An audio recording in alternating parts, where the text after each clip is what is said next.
Hi everyone and welcome to my channel. My name is Claire and I make videos on true crime every week, or I try to make them every week.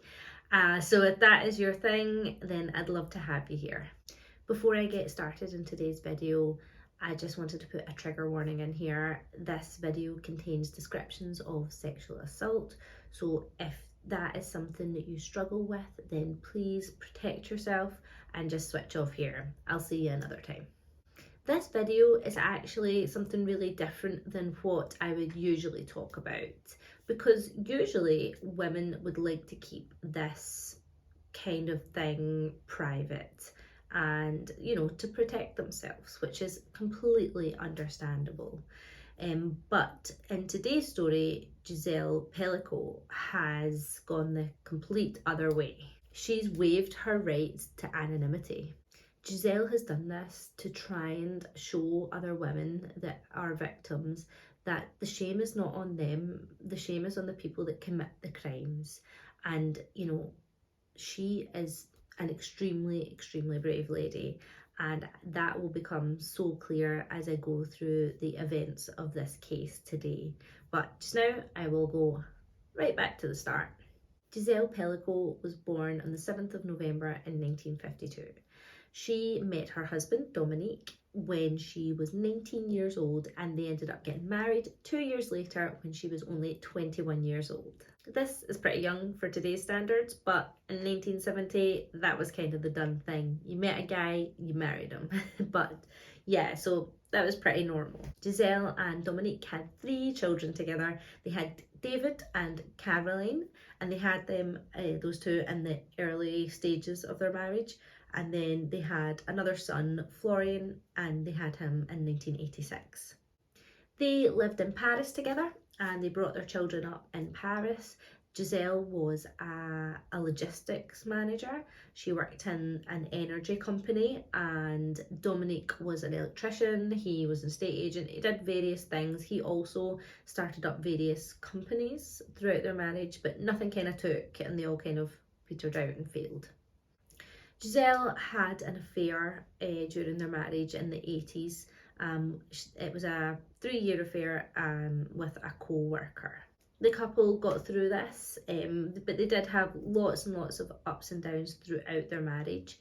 And at one point, they even got divorced due to financial stresses.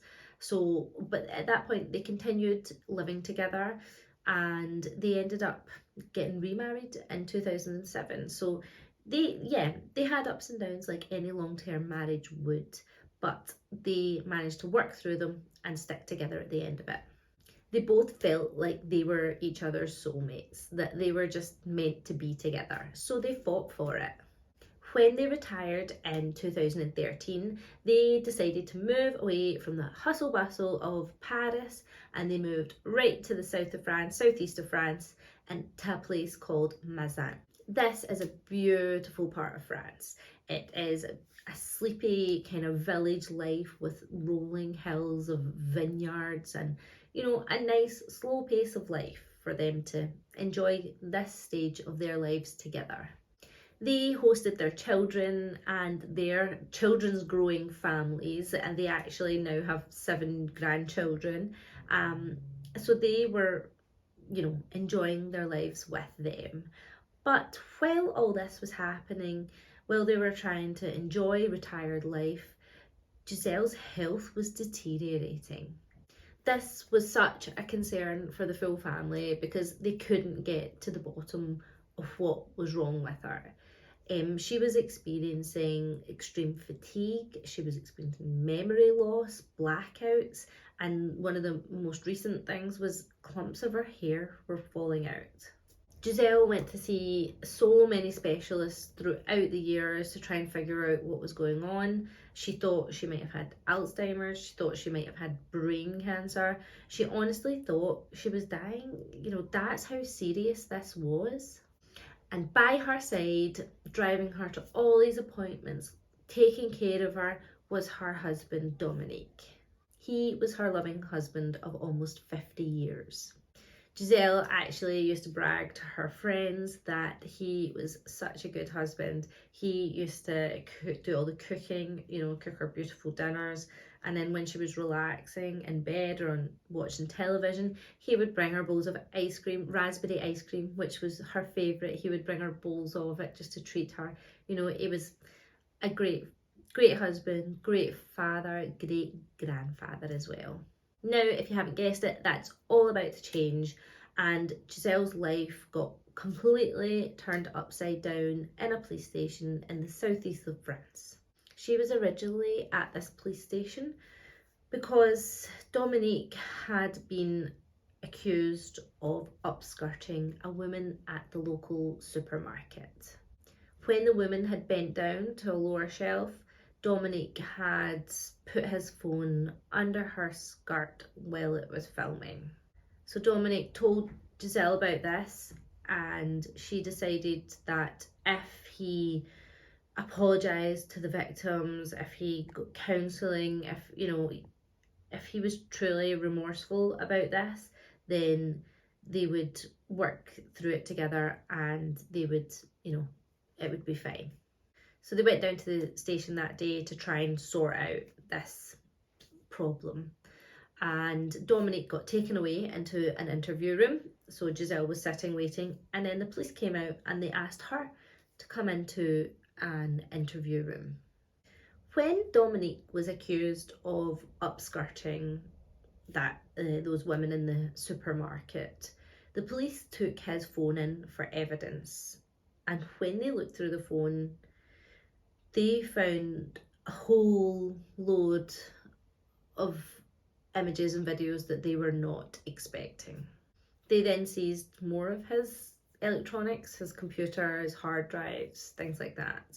So Giselle was in this interview room and the police showed her an image. They showed her a few images, and these images were of her lying on a bed asleep, but she was completely naked, and in those images there were different men raping her. At that moment, her life changed completely and forever.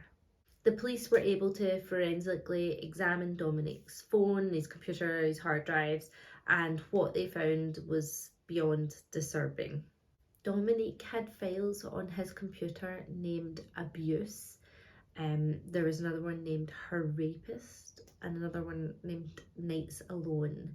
And in these files were videos upon videos of men raping his wife, and this was over a 9-year period. There were 72 men in these videos, and Dominique as well, and some of them were multiple different occasions with the same men. You might be wondering that how in a small sleepy village in France do you find 72 men that would be willing to commit such a crime? Well, it was on an unregulated website called Coco. On this website, people would share illegal images, often illegal and really dark images and videos. And this is where Dominique went on to a specific chat room, and that was called Without Her Knowledge. And on this chat room, Dominique would put out his wife for people and ask them if they wanted to come and have sex with his wife, without her knowledge, essentially. And men responded. On this website, people shared illegal images and videos of just horrible kinks that they would have, usually on the darker side of things. Dominique went onto this chat room and he offered out his wife. He asked men if they would like to have sex with his wife, and people responded. Over the years, Dominique perfected his crime. You know, those delicious meals he was making his wife and the yummy ice cream he was bringing her while she was relaxing, they were laced with tranquilizers. He would crush up lorazepam specifically, which his doctor had prescribed to him specifically for anxiety. So once he had knocked Giselle out with these pills, he would set her up in the bedroom. He would get her naked or dress her in whatever he wanted to, and he would wait for the prearranged man to come along after he gave him specific instructions. So he would tell him where exactly to park so as not to, raise any suspicion with the neighbours. Then he would ask the gentleman, right?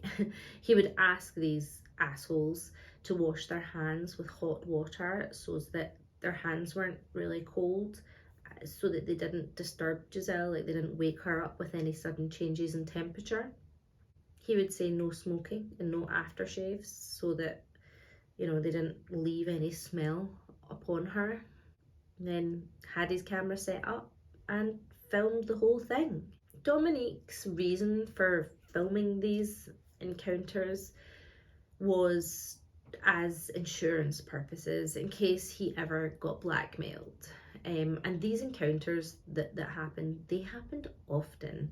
It didn't matter what day it was. It would happen on Valentine's Day. It would happen on New Year's Eve. It would happen on Giselle's 66th birthday. She had no respite from this. So now on to the men that did this. So as I said, there was 72, but only 51 were able to be identified, and that's including Dominique. Some men travelled far distances, some up to 400 miles would come, but the majority were within 40-mile radius, a couple of them just from the next village. They were a range of ages from 26 to 74 and a range of professions. So there was a truck driver, retired people, firefighter, tradesman, a nurse, a soldier, a prison guard, a journalist.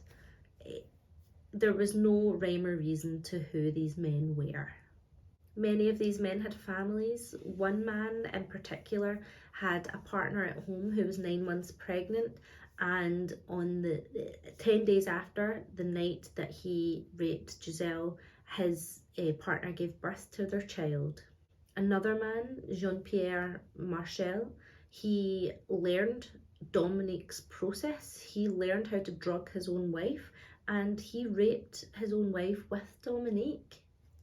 Because of the huge variety of men here that I have detailed, they have been nicknamed in France Mr. Everyman.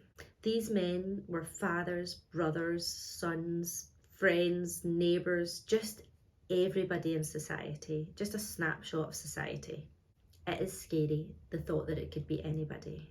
Despite the number of men in this case and their local geography to where Giselle and Dominique were living, Giselle only recognised one of them.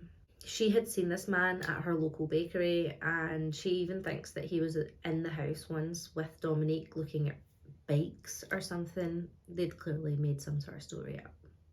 Not only did Dominique have these files on his computer for his wife, he had another file for other female family members. This was including his own daughter, Caroline. That file was specifically called My Naked Daughter. Now, Dominique is adamant that he never raped his daughter, and the video, the pictures in that folder show Caroline lying in bed, and she's wearing underwear that's not her underwear, but there's no video evidence of anything else. So we'll never know the truth of what happened. Caroline is convinced that it did happen, but again, we will never know the truth. Dominique had photographs of his son's wives on his computer when they were naked. One of the wives was actually pregnant at the time, and these pictures were taken using a hidden camera that Dominique had set up. Now I'm going to get on to what Dominique's defence was. In fact, I'll start with the 50 other men that were on trial for this. Only 15 of these men admit rape. The majority of them pled not guilty. Some say that it was all consensual, that Giselle knew what was going on, even though in the videos you can literally hear her snoring because she's like put out. Some thought that it was a game that Giselle and Dominic liked playing, and some say that they were swingers and they were into that kind of thing, all of which Giselle denies completely. And some say it was an accident. Some say that Dominic manipulated them into raping Giselle.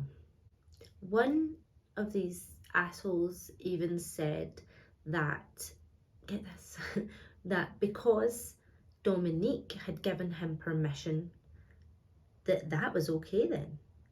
Like, how outdated and ridiculous is that view? During this whole thing, Dominique has said all men knew exactly what was going on. They are all rapists, just like him.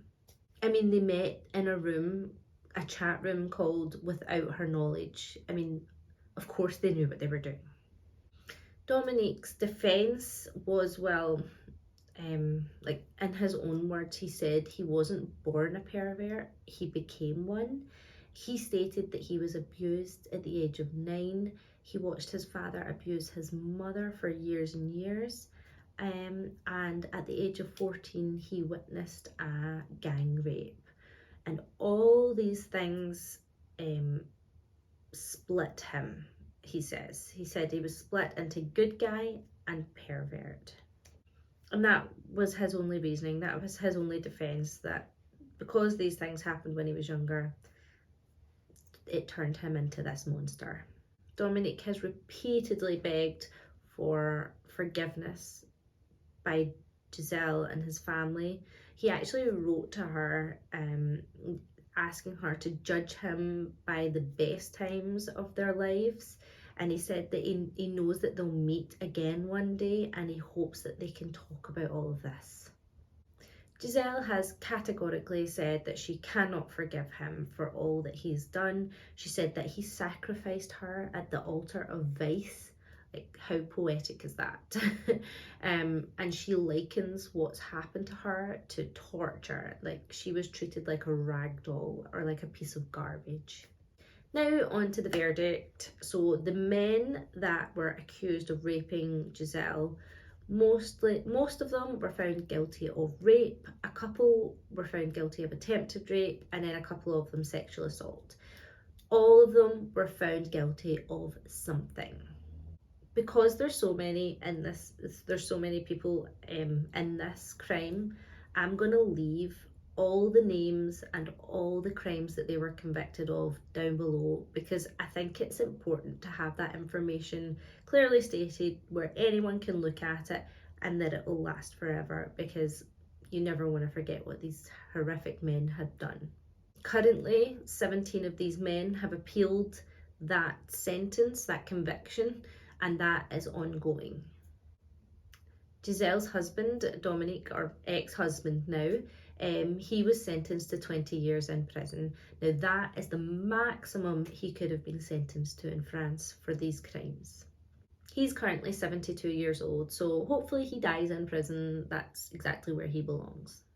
Dominique has said that he will not appeal this conviction. He said that because he doesn't want to inflict any new ordeal onto Giselle. I mean, like he gave a shit before. I mean, even when he knew things were all unravelling, when the police took his phone after the upskirting incidents, he still kept appointments with men to rape Giselle. Like, he knew things were going to crumble down. He knew the police had that evidence there, yet he still carried on letting men do this. So the original trial lasted 15 weeks, and Giselle, she attended almost every single day of that trial. Every day that Giselle turned up to the trial, she was surrounded by people standing outside the courtroom to support her. They gave her words of encouragement, like, be brave, or you know, we are with you. She got given flowers.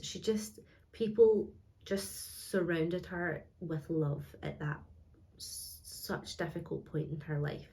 They came out every day, no matter what the weather was, to give her the courage to keep fighting against these men that had wronged her so terribly.